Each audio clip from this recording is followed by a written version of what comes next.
हमारे ये संस्कार ही हमें ऊंचाई दे देते। दुनिया में एक ऐसा बच्चा हुआ था, बालक, जो चाय की दुकान पर काम करता था। छोटी उम्र थी उसकी।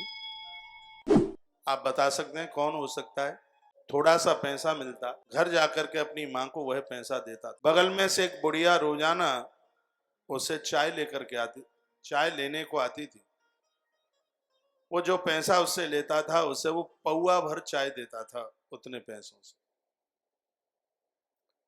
एक दिन की बात थी, भीड़ ज्यादा थी दुकान पर, और वो बुढ़िया आई चाय लेने के लिए। उसने पैसे दिए और आज उसने उसमें आधा पौआ चाय डाली।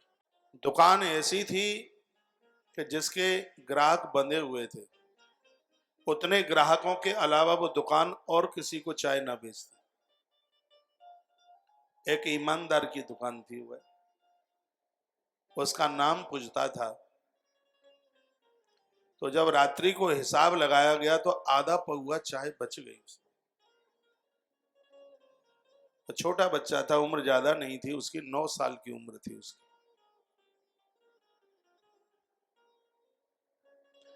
उसने ध्यान किया, खूब ध्यान किया कि आज पैसा रोकड़ पूरी है, पैसा कम नहीं है, तो ये चाय बची कैसे? वह ध्यान लगाने लगा तो उसके स्मरण में आया, वो भीड़ ज्यादा थी। जिस मैया को मैं रोजाना एक पौआ चाय देता था, उसको मैंने आज आधा पौआ चाय दी है। बची हुई आधा पौआ चाय को लेकर वो 10:30 बजे उस गली में निकला जहां पर वह बुढ़िया रहती थी। उसने दरवाजा खटखटाया, उस बूढ़ी माता ने दरवाजा खोला, उस बच्चे को देखा, कहा बेटा तुम कैसे? वह रो पड़ा, कहा माँ आज मैंने बहुत गलती की है, तुमसे पैसा पूरा लिया है और मैंने तुम्हें आधा पौआ ही चाय दी। मैं तुम्हारे उस चाय को लेकर के आया हूं, माँ मुझे क्षमा कर दो और ये चाय ले लो। माँ कहने लगी बेटा मुझे तो दिखता नहीं, लेकिन ये पौआ भर चाय में रोज पीती तो मेरी तृप्ति हो जाती। आज मैं सोच रही थी कि आज चाय कम क्यों मिली है, पैसा पूरा दिया है, बस मैंने ये सोचा ही था। इतने में बेटा तुम चल के आ गए हो। वो रो पड़ा, कहा माँ मुझे क्षमा कर दो, मुझसे भूल हो गई है। मेरे मालिक को यदि पता लग गया तो वो मुझे बहुत डांटेंगे। माँ मैं एक गरीब माँ बाप का बेटा हूँ, मेरे घर में सुबह खाकर शाम को कोई व्यवस्था नहीं होती है, लेकिन यह ईमान मेरी संपत्ति है। वह रो पड़ा।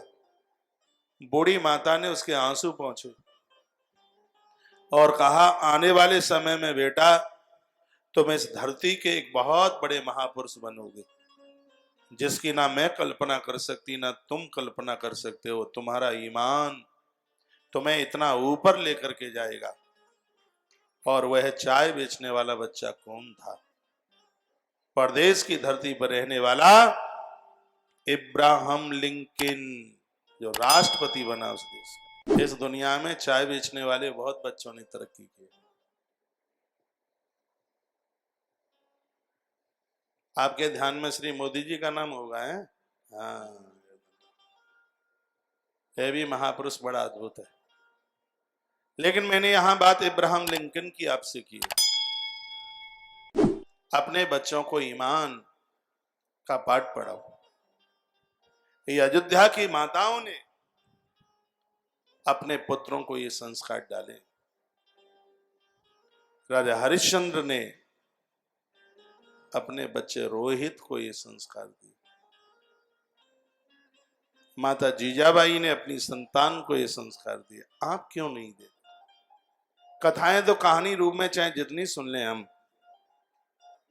लेकिन कथाओं का सही संदेश तो यह है, कथा के द्वारा हम बदले, कथा के द्वारा हमारे लोग बदले, कथा के द्वारा हमारा परिवार बदले, तो कथा का मायना है, नहीं तो फिर कुछ भी नहीं। ऐसा जीवन जीने की कोशिश कीजिए, ईमानदारी कोई चीज।